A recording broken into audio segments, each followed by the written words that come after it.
அனைத்து நண்பர்களுக்கும் வணக்கம். இப்பொழுது கன்னியாகுமரி மாவட்டத்தில் இருக்கக்கூடிய 21 சீட்டு வண்டி ஓட்டக்கூடிய வாகன டிரைவர்கள் நான். கேரளா பதிவன் கொண்ட வாகனங்களை இங்கு உள்ள கன்னியாகுமரி மாவட்டத்தில் உள்ள ஓனர்கள் வாங்கி இங்கே கன்னியாகுமரி மாவட்டத்திலே போட்டு ஓடுவதனால் ஒரு 45-50 வண்டிக்கு மேலே ஓடுவதனால் 21 சீட்டு வண்டி ஓட்டக்கூடிய எங்களுக்கு தொழில் நடக்கவில்லை.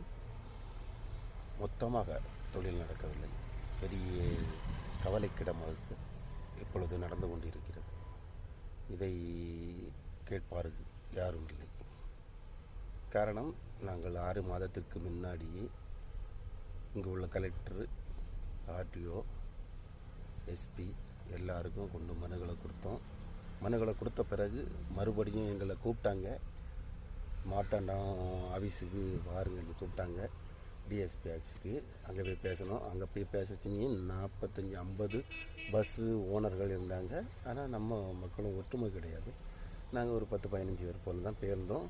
போய் இருந்து அங்கே பேசும்போது இந்த பதிவன் கொண்ட வண்டிகளை இங்கே விடமாட்டோம் அப்படின்ட்டு, சவாரி எடுக்க விட மாட்டோம்னு சொன்னாங்க.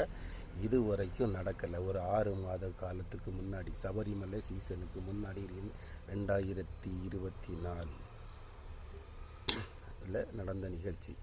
2025 கழிஞ்சு 3 மாதம் கழிஞ்சு இன்று வரை அதை பார்க்கப்படவில்லை. மறுபடியும் எங்களுக்கு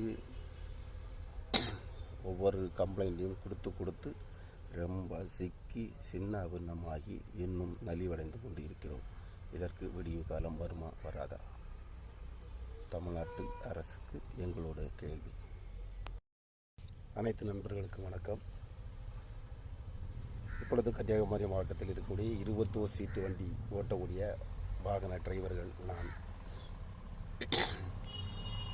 கேரளா பதிவன் கொண்ட வாகனங்களை இங்கு உள்ள கன்னியாகுமரி மாவட்டத்தில் உள்ள ஓனர்கள் வாங்கி இங்கே கன்னியாகுமரி மாவட்டத்திலே போட்டு ஓடுவதனால் ஒரு 45-50 வண்டிக்கு மேலே ஓடுவதனால் 21 சீட்டு வண்டி ஓட்டக்கூடிய எங்களுக்கு